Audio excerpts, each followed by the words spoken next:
So this is the question that we're pondering this morning. Have your best plans ever failed? I remember a couple of years ago now, my wife Melissa and I were living up in Michigan. I was attending the Adventist Theological Seminary to get my master's degree, and she was working at a hospital up there. And it was around September, I think it was it 2017? I think it was 2017. Her grandparents came up to visit us up in Michigan. And right around that time, it was going to be her grandmother's birthday. And I know family's here today, and Grandpa's here too, and Grandmother, she's probably watching online, and I don't think I've told her this story, so this will be new for her. But we wanted to surprise her for her 80th birthday. 80th birthday is a big birthday. And so we had some friends that we could have a little party at their house, and this was long before any of us had ever heard of coronavirus and masks and everything else. So we're inviting a whole bunch of people to come out and have food and all those kinds of things. And what we wanted to do was surprise her with these big number balloons. Have you ever seen those? I know some of you have them for graduation or birthdays. They're like this big, and you can get them at Party City or wherever you get party balloons, right? Well, we decided we want to get those, a big 8 and a big 0. And instead of going to the party shop, we decided, hey, we can find them a little bit cheaper on Amazon. First mistake, okay? You find them a little cheaper, it's first mistake. So we bought the balloons, and we're like, okay, we can probably go down the local dollar store. They'll fill them up with helium for, $1 or something like that. We'll get them filled. And so it comes the day for the party, and my job is to go get these balloons, get them filled up, and take them back to the house where we're going to have the party. And if you've ever transported those balloons, you know it can kind of be a little bit of a hassle because they're big and they float. Go figure, you put helium in them, right? And it's kind of, is this going to pop? What's going to happen? So I take them down to the dollar store, and I bring them in and say, hey, could you fill these up for me? And the person behind the counter says, second mistake. I knew then this was not going to be going well. She said, I can try. I was like, all right, let's do it. So she fills them up, and gets them. She's like, I've never filled these up before. I think this is as much as we need. And I get them and pay for them and take them. And I bring them back to the house. And I start to put them in the position that they need to be. And if you've had those, you kind of tie little strings on them so they don't turn and this, that, and the other thing. And I'm messing with one, and I have my back turned to the other. And all of a sudden, I hear a loud popping sound. And when you're working around balloons, that's not the sound you want to hear, right? Especially if you want people to see those balloons and not just a crumpled piece of latex on the floor. And I turn over, and the 0 had just was there, just on the ground. And I realized that our best plans had just failed in a pile of Mylar on the floor. Have your best plans ever failed? We're going to be looking at Hosea chapter 10 this morning, so if you got your Bibles, go ahead and turn there. And by way of reminder, this is where we've been the past couple weeks. We're in a series called What Love Does. First week, we looked at Hosea chapter 1 through 3, and we came to the understanding that when we see what love does, we can know who love is. And that's kind of a recurring thing that we're looking over and over each week. We've got 2 more of these to finish out the month of January. And last week, we looked at Hosea chapter 4 through 6. God's utmost desire is that his people would know him. In other words, love desires to be known. And this morning, we turn to Hosea chapter 10, verses 1 and 2. It reads this way from the New Living Translation. How prosperous Israel is, a luxuriant vine loaded with fruit. But the richer the people get, the more pagan altars they build, the more bountiful their harvest, the more beautiful their sacred pillars. Verse 2, the hearts of the people are fickle. They are guilty and must be punished. The Lord will break down their altars and smash their sacred pillars. Might there be a change in Israel? We would hope by Hosea chapter 10.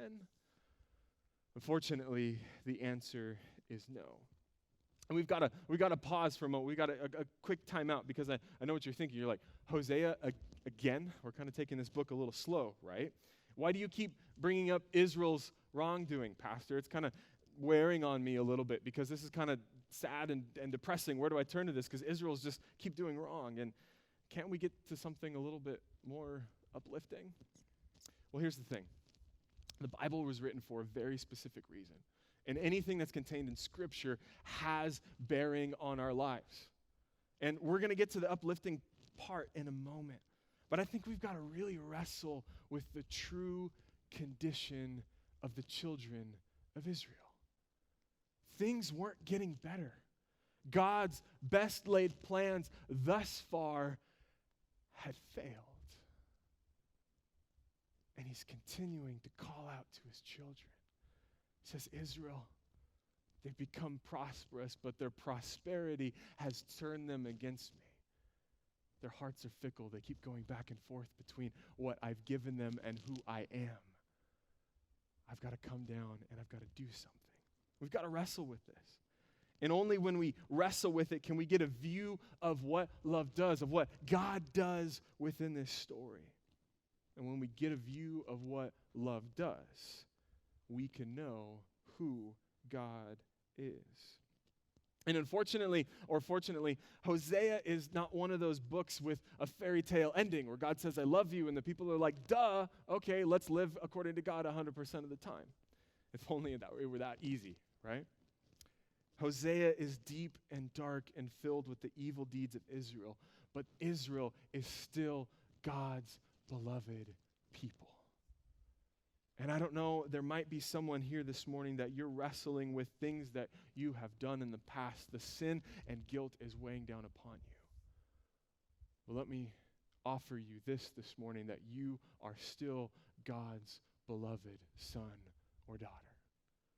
Because here's the thing in Hosea. God keeps coming back. And he says, if this isn't going to work, I'm going to try this. If this isn't going to work, I'm going to try that. Even though Israel is fickle and goes back and forth, I'm going to do every single thing it takes to get my point across. And here's what God does through Hosea. Hosea gives us a glimpse of the lengths that the God of the universe would go to love a people that is beyond love. I think we would do well to ponder this love. The height, the length, the depth, the breadth of the love of God who desires for his people to know him. He created them. After all, he created us. And really, are we any better than Israel? I'll let you be the judge of that. Looking back over the past couple chapters that took us from Hosea 6 to now Hosea 10. Hosea 7, verses 1 through 2, show us God's desire for his people. I want to heal Israel. That's God's ultimate desire. But its sins are too great. Samaria is filled with liars. Thieves are on the inside and bandits on the outside. Its people don't realize that I am watching them. Their sinful deeds are all around them, and I see them all. God continues on in verses 10 through 12 of Hosea chapter 7. Their arrogance testifies against them, yet they don't return to the Lord their God or even try to find them. The people of Israel have become like silly, witless doves, first calling to Egypt and then flying to Assyria for help. The question I've got in my mind that I direct towards myself is, how often do I turn directly to God when trouble comes? Or is it oft that I turn somewhere else? Is God the first one that I call to? When things get rough, when things get difficult, when I don't have enough money to pay the bills, when I'm scared spitless of what's to come in the future, do I turn to God or do I turn to things that are on the internet or in books or friends or family? God's calling out the children of Israel and says, you're going to Egypt and you're going to Assyria for help, but I'm the one who wants to heal you. More often than not, we turn other places. But God's not finished with the children of Israel. Hosea 8 verse 1 tells us this. Sound the alarm, other versions read, the trumpet to your lips. The enemy descends like an eagle on the people of the Lord, for they have broken my covenant and revolted against my law. God's not done with the children of Israel. He says, is there any way, if I can sound a trumpet, if I can pull the fire alarm, if I can make them wake up out of their stupor, they might come to realize that I am the God who heals them. Maybe I can get my people's attention and help them realize that they aren't in right relationship with me. I think right here in this passage, We get a glimpse, the curtain is pulled back, that there might be something else going on behind the scenes. The cosmic conflict, right? There's a God named God, and there's an enemy named Satan, and they're at war, and there are things that are going on in this world that are beyond our control, beyond what our eyes can see, and God is saying, hey, there is an enemy that's descending upon Israel. And I think that can be directly applied to the nations that were warring against Israel at the time, but it also has a greater interpretation that there is an enemy out to get Israel.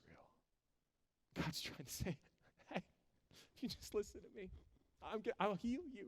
I'll take a trumpet, take a phone call, it'll take a fire alarm, whatever it takes. I want to be your healer. But I think here's the ultimate crux of Israel's problems.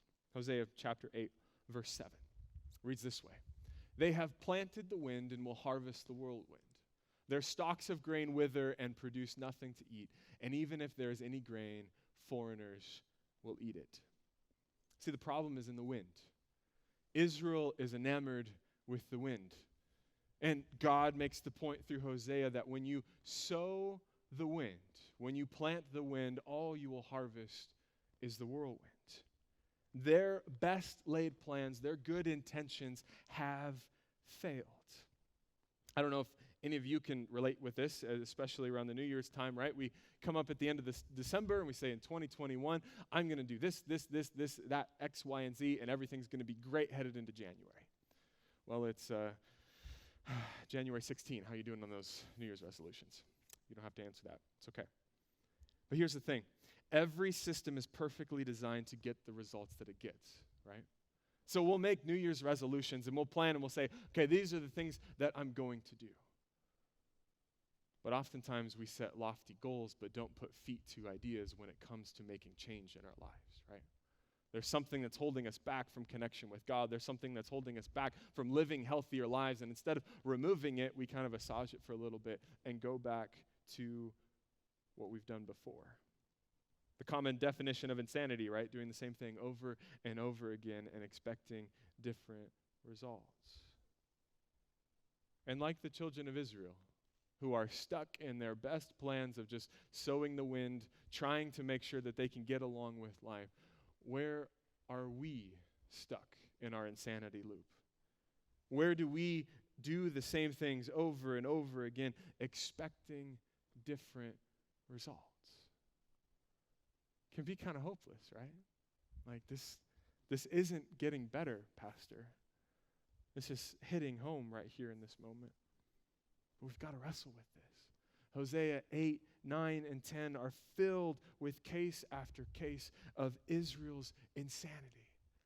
They keep going other places trying to find their hope and their healer. And God says, all I want to do is to be your healer. Here's what he says, Hosea chapter 10, verses 11 through 12. Israel's like a trained heifer treading out the grain, an easy job she loves. But I will put a heavy yoke on her. I'll put a heavy yoke on her tender neck. I will force Judah to pull the plow and Israel to break up the hard ground. I said, plant the good seeds of righteousness, and you will harvest a crop of love. Plow up the hard ground of your hearts, for now is the time to seek the Lord, that he may come and shower righteousness upon you. Even God's best laid plans never fail. He keeps trying over and over again, whatever it's going to take to get a hold of his children. And Hosea turns to agricultural language here, right? Which for a lot of us, we're missed on that because we're not anybody getting ready to plant a garden this spring. I know there's probably several of us in here, but not the majority, right? We don't go out and plant this so that we can survive and live off the land. But I want to stick on this point for just a moment because I think there's so much beauty in the imagery of a seed. When you look at a seed, you don't see instantaneous growth, right? You don't just pop it in the soil and 2 seconds later, poof, up comes a plant. No, it takes time. It takes the ability to be patient with the process. I think here's the thing about God. God isn't so much worried about the end result as he's worried about the process, because he knows if you go through the process, the end result will come. Sometimes we beat ourselves up because we don't look like what we think we're supposed to be, but God says, I've got you right where I need you. You're in the process of learning who I am by seeing what I'm doing in your life. And the saying is true as well, that we often expect other people to change overnight, right? Oh, you've come to church now, you're going to change all of your ways to do this. Now, hold on. What is Jesus specifically doing in your life as he's planting seeds of righteousness in your heart? And what is he doing in the lives of the people that are sitting next to you? Because I think God is more worried about the process than he is about the end goal. In fact, I think you could definitely catch God watching grass grow or paint dry with a smile on his face. Because it's kind of what we are, right? Just a little speck in the midst of this vast universe. But he is so committed to watching our every step and helping us to learn of his love by being an active participant in our lives. God in his infinite power could snap his fingers and make the world right.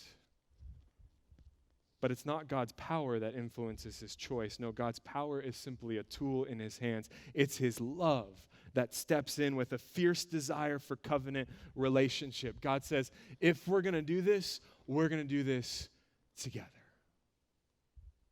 I don't know who needs to hear that this morning, but God is calling out to you with that extending hand of love and saying, we're in this together. A couple of months ago, Melissa and I have been experimenting with our wonderful household of houseplants. We put them on our kitchen little window. We've got them in other places in our house, and it's so fun to watch them grow.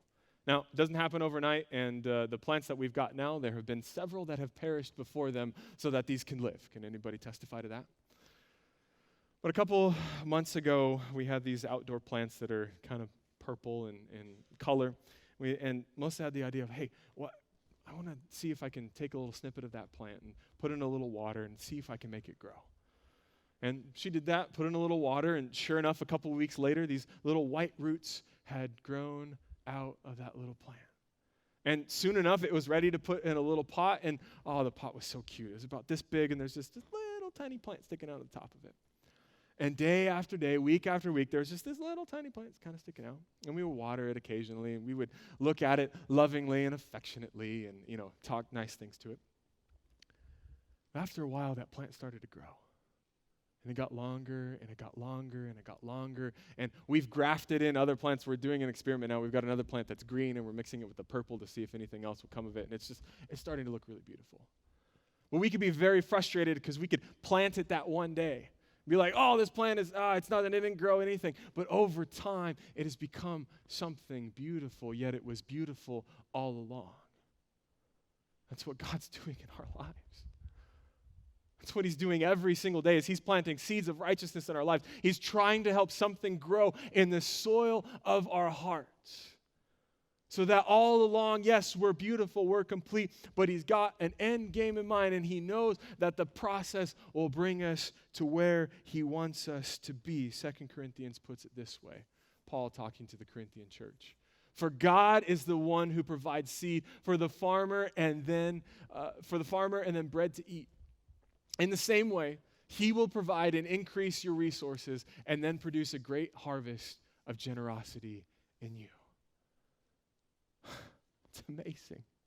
God is actively working to provide for you the things that you need to know him better.